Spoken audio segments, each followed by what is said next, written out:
El tema de la deuda pública es muy importante porque después de que acabe esta crisis, con el déficit fiscal y todo, va a pasar a ser la primera prioridad y el primer problema económico de España. Vamos a repasar primero unos antecedentes para entender bien cómo está la situación y luego lo que nos puede esperar. Entre 2008 y el 2011, Zapatero aumentó la deuda pública a razón de 8.100 millones de euros por mes. 8.100 millones de euros por mes. Pero cuando Zapatero se fue en 2011, dejó 74.000 millones de euros en facturas sin pagar y además las cajas de ahorro que él consideraba el sistema financiero más sólido del mundo, resultó que estaban podridas y quebradas. Por lo tanto, hubo que pedir otros 40.000 millones de euros a la Unión Europea para recapitalizar el desastre que eran las cajas de ahorro dirigidas por políticos y sindicalistas. Por lo tanto, si tenemos en cuenta las cuentas sin pagar más el dinero que hubo que pedir a la Unión Europea, en realidad en la segunda legislatura de Zapatero la deuda pública creció casi a 11.000, a un ritmo medio de casi 11.000 millones de euros por mes. Entonces, una deuda que era de 390.000 millones cuando llegó Zapatero, cuando se fue era de 860.000, es decir, creció un 120%, se más que duplicó. Entonces ahí llegó Rajoy. ¿Y Rajoy qué hizo? Una política de reducción paulatina del déficit fiscal, que unos dirán que fue demasiado paulatina. Lo cierto es que todo ese proceso se hizo con la oposición de los que hoy están en el gobierno, es decir, con la oposición del PSOE y con la oposición de Podemos, que acusaban de austericida, de los recortes que no se podía hacer, etcétera, etcétera.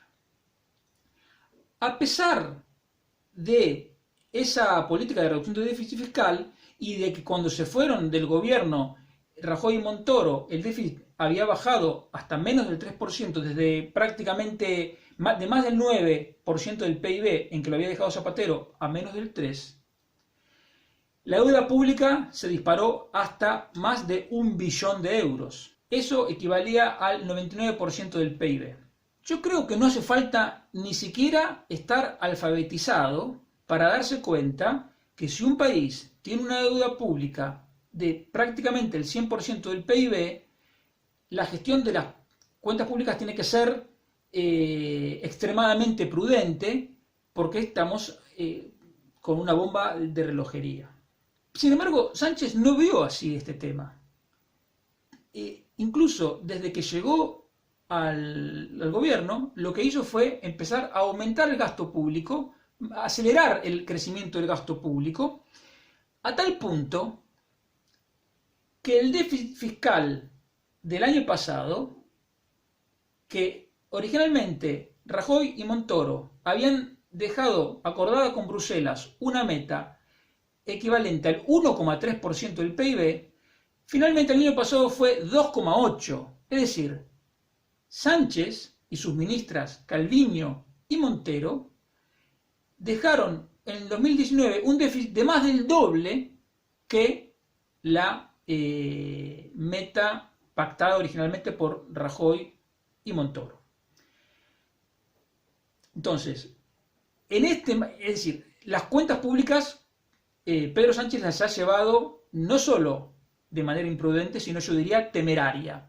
Y en ese contexto es que llega el masazo del coronavirus, junto con las medidas de confinamiento y la mayor caída del PIB prácticamente en 100 años. El déficit fiscal, que el año pasado fue de más de 30.000 millones de euros, este año va a ser de más de 100.000. Probablemente se multiplique por 4.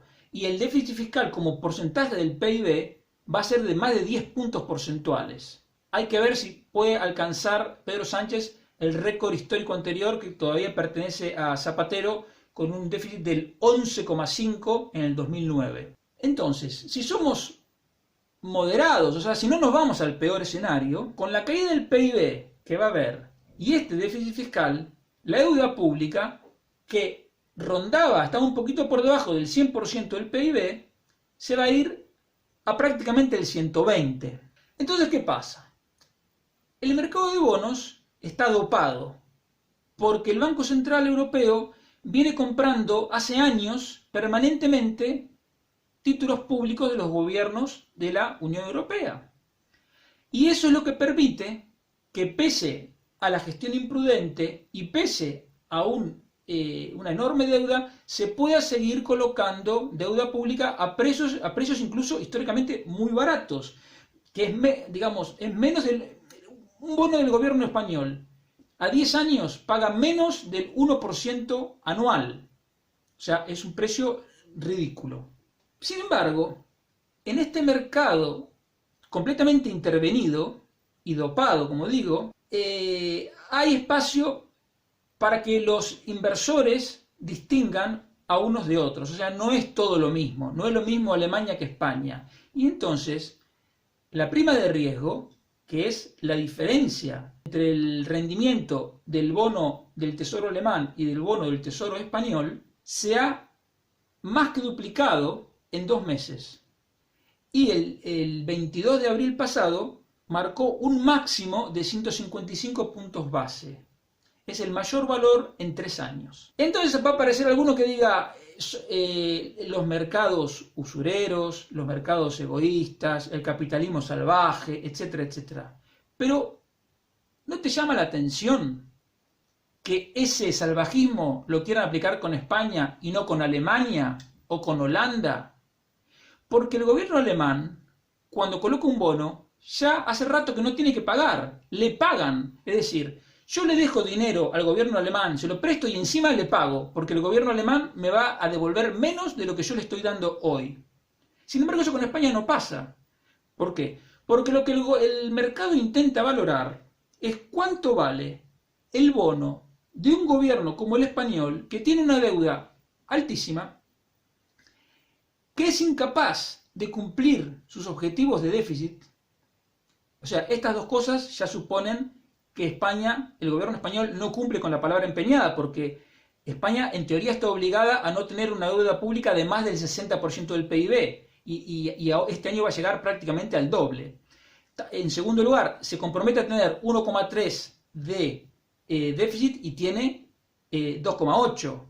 Pero además de esas dos cosas, lo que uno ve es que el gobierno parece no tener conciencia de la gravedad de la situación. Porque si tú tienes una situación de debilidad en las cuentas públicas y además sabes que por la recesión te va a caer la recaudación de impuestos y te van a aumentar los gastos porque va a aumentar los pagos por seguro de desempleo, por los ERTES, etcétera, etcétera, tú lo que tendrías que hacer, ¿qué es? Lo que haría cualquier familia, lo que están haciendo todas las familias, que es cuidar cada euro que gastan. El gobierno de Pedro Sánchez no. El gobierno de Pedro Sánchez está pensando en cómo gastar más, con una renta mínima, dándole subsidios / chantajes a las televisiones para que no critiquen, etcétera, etcétera, etcétera. Estamos entrando en un punto en que el mercado puede llegar a considerar que la deuda española es impagable. Y cuando los mercados consideran eso, que no lo hacen por una cuestión de odios personales, es una cuestión de negocios y de confianza, nada más, nada personal. Solo en ese punto los gobiernos ya no pueden refinanciar su deuda y hay 3 alternativas. La primera es que el Banco Central Europeo cubra el bache y siga comprando todavía más. Pero no nos podemos confiar en esa alternativa porque ya hay dudas de que lo que está haciendo el gobierno, la dirección del Banco Central Europeo, sea legal. En Alemania hay mucha gente que piensa que ya se han excedido porque lo que están haciendo es financiar los déficits de los gobiernos, cosa que está taxativamente prohibida en el reglamento, digamos, del Banco Central Europeo. La segunda alternativa es pedirle un rescate a Alemania, es decir, que Alemania nos preste el dinero, que podamos pagar, y entonces que las cuentas públicas, la gestión de las cuentas públicas, pase a estar llevada, en vez de por Montero y Calviño, por la Troika, es decir, por la Comisión Europea, por el FMI, etc. Y eso significa recorte de pensiones, un IVA al 23%, como tienen en Portugal, por ejemplo, etcétera, etcétera, etcétera. Y la tercera posibilidad es que directamente no se pague la deuda y vamos al default. Y esto, que parece una locura, hay que considerarlo con cierto detenimiento, porque estas últimas dos alternativas, el rescate, digamos, duro y el no pago de la deuda, pueden ser dos alternativas secretamente anheladas por la parte bolivariana del gobierno español. ¿Por qué? Porque tanto si las condiciones del rescate son duras, va a haber, los bolivarianos comunistas van a poder decir que Alemania es insolidaria, que nos quieren someter, que son austericidas, etc. Y van a alentar la salida de la Unión Europea. Y si se deja de pagar, bueno, salta por el aire la pertenencia de España a la Unión Europea.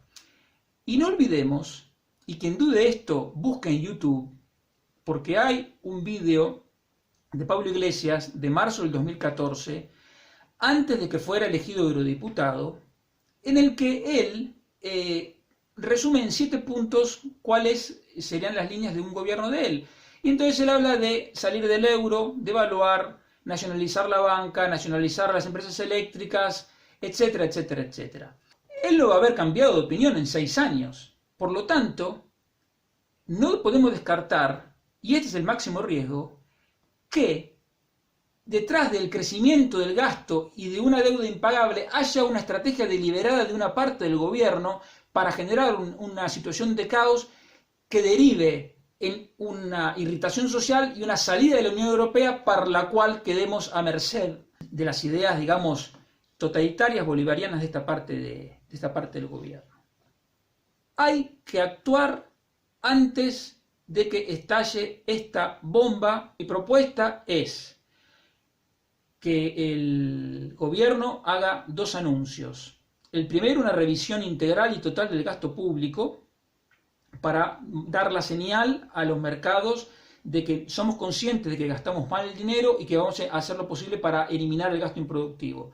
Y en segundo lugar, que se ponga en venta las participaciones del Estado en loterías y apuestas del Estado, AENA y otras, Enagás, Red Eléctrica y más de 20 empresas que tiene el gobierno.